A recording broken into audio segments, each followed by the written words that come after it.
Welcome to this tutorial. I'm solving question number 2 of paper 2-1 October-November exam series of 2021.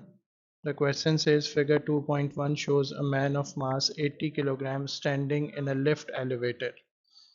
The gravitational field strength G is 10 Newton per kilogram. Calculate the weight of the man.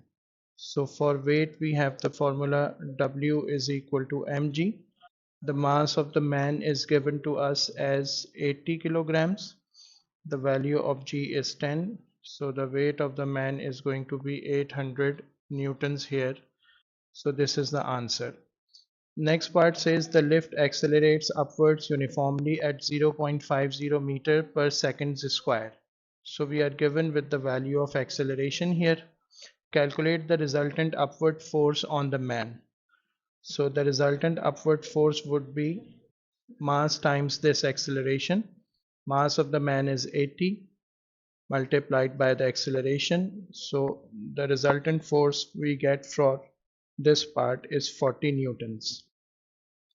The next part says the force exerted on the man by the floor of the lift. So the floor of the lift would be exerting two forces, one equal to the weight of the man to lift him, and the other force would be the 40 Newton force to create that acceleration of 0.50 meter per second square. So the total force exerted would be the sum of these two forces.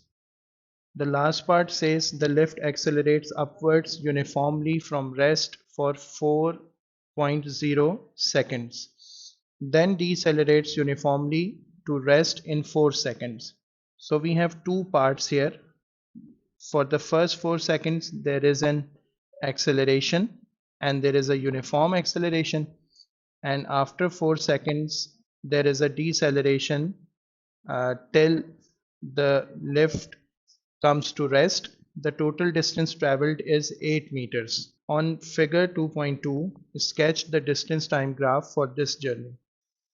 So the first part of the journey starts from origin and there is an acceleration till 4 seconds. So a graph would be made like this on distance time graph. Because it is accelerating, so the gradient is not going to be constant here. We would be showing it using a curve over here. Then we have to show a deceleration.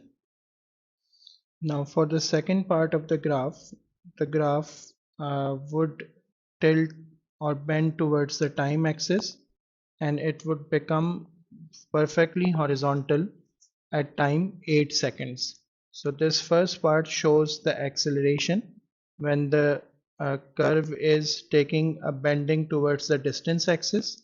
So means speed is increasing, there is acceleration, and when the graph is bending towards the time axis and becoming horizontal slowly, it means that it is decelerating and coming to rest. So the question ends here with this part. We try to explain complex concepts in simple language and with effective examples. If you like the video and the way we explain the subject, consider liking this tutorial, commenting on it and subscribing to our channel and press the bell icon, so that you stay updated and get notified when we upload more videos. Thanks for watching.